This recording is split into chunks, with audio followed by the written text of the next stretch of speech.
there is lots of funds that have gone out the door and commitments that were made from businesses that provided no business plan, no numbers about their own financial solvency or how this project So can you're actually telling work. me that the Department of Energy, in the 76-day period before their boss was going to leave office,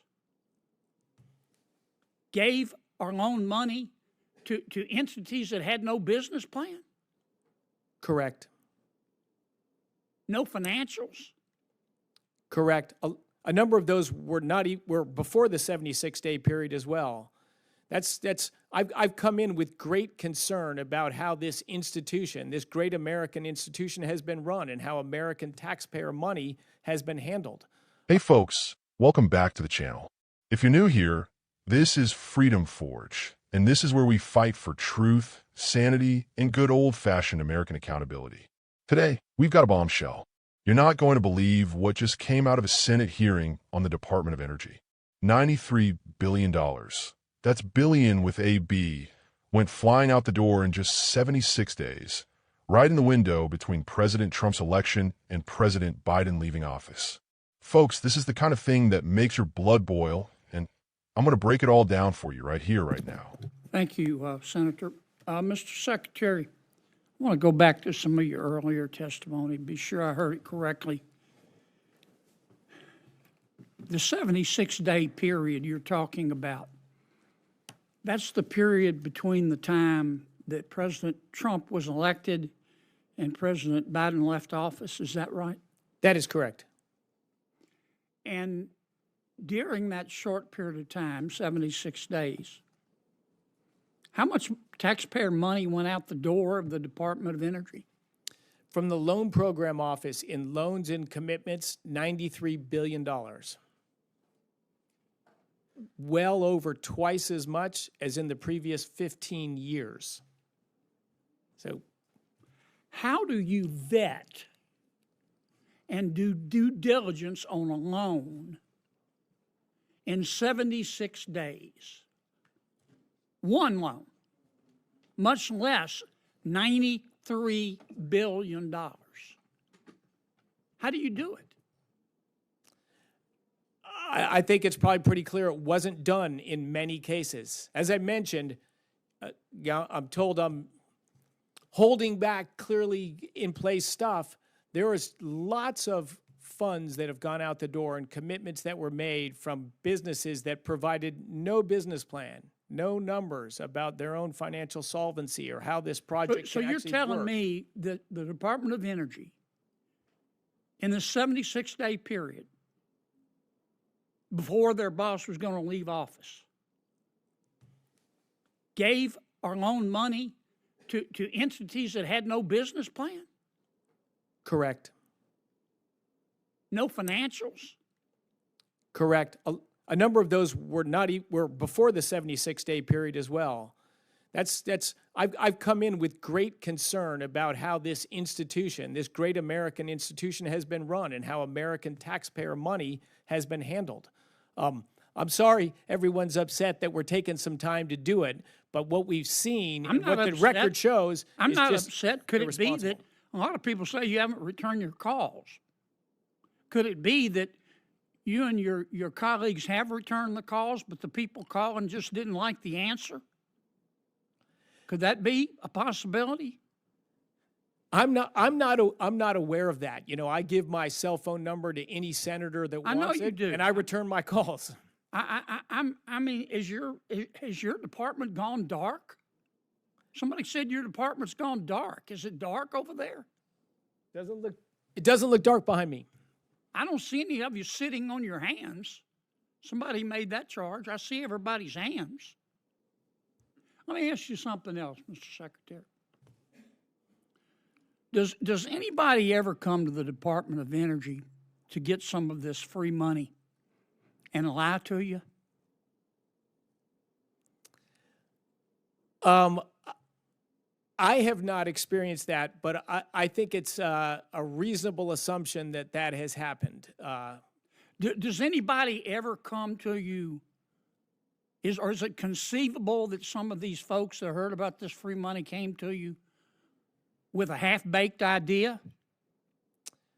I think it's very conceivable. In fact, I've seen such plans that were You've seen half-baked would be plans charitable. that didn't have a business plan, right? Correct. A promise to develop one, to find a location. Just give me the money and I'll develop the plan later. Correct. And now you're going back through, not money that's already been contracted, but you're going back through and checking each one of these loans and these grants to make sure there was no stealing, aren't you? We are. And We you are. make sure there was no incompetence, aren't you? Is that correct? We're looking at that, and yeah, my blood pressure is rising right now just thinking about what we have seen and what did happen at the department. And you're going to tell some of these boondoggles no, aren't you? That's correct.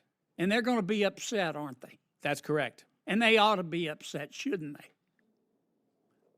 I don't think they should be upset. I think they should be ashamed.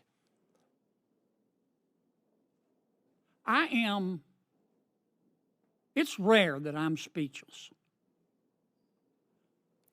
But I want to be sure I understood. The people running the Department of Energy for President Biden's administration shoveled $93 billion, not million, $93 billion out the door in 76 days, and it just happened to be the time between when President Trump was elected and President Biden, their boss, was leaving. Is that right? It is correct and distasteful. Confidence undermining. My God. Look, I hope you take whatever time you need to go through all of these projects penny by penny.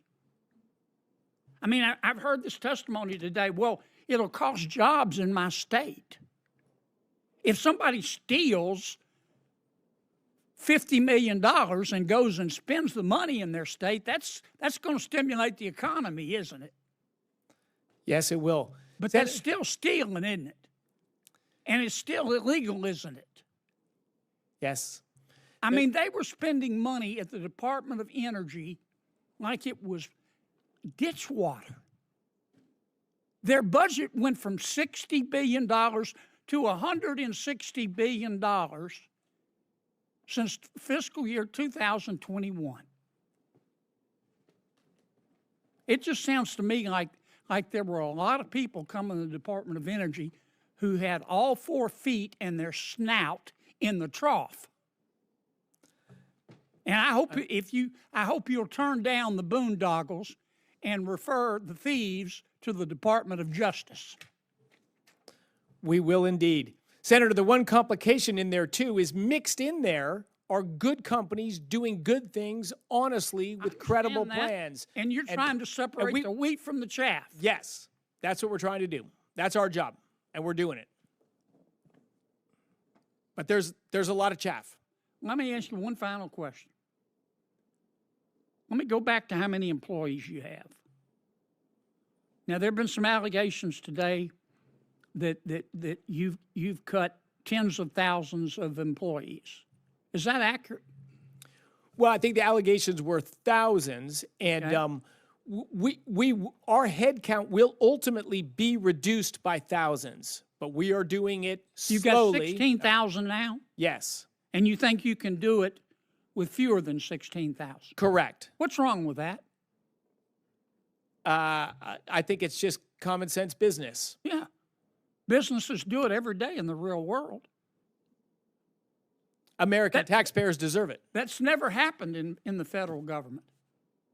I mean, it's easier to divorce your spouse than to get rid of a federal employee up here. That's not the way the world works, is it, Mr. Secretary? It's not the way the world should work, and I give enormous credit to President Trump, who had the boldness to say, if there's a right thing that needs to be done and it's difficult, please do it. And so, yes, this is new territory. This is not what happens normally in the federal government, but it is what needs to happen periodically in the federal government. And I give the credit to President Trump, who's willing to take the heat and has set The department's free. Make the changes you need to make to better serve American taxpayers and American consumers. And across his administration, that's what's being done. All right, on that note, I just wanted to clear that up, Mr. Secretary, because I don't know you to be a person who doesn't return his phone calls or take care of business. And my guess is you don't tolerate people around you who take a cavalier approach to their job. And I wanted to get that on the record. I applaud you for being able to do the job with fewer people. Thank you for being here today. Thank you to all of your staff. Y'all can't take the rest of the day off. It's still, the hearing record's going to remain open for a week. Some senators may send you additional questions. They might submit additional information for the record within that time. It's their prerogative. If they have questions, I hope you'll try to answer them in a reasonable amount of time. I want to thank you for being here today, and the subcommittee will now stand adjourned. Thank you, Senator, and the committee.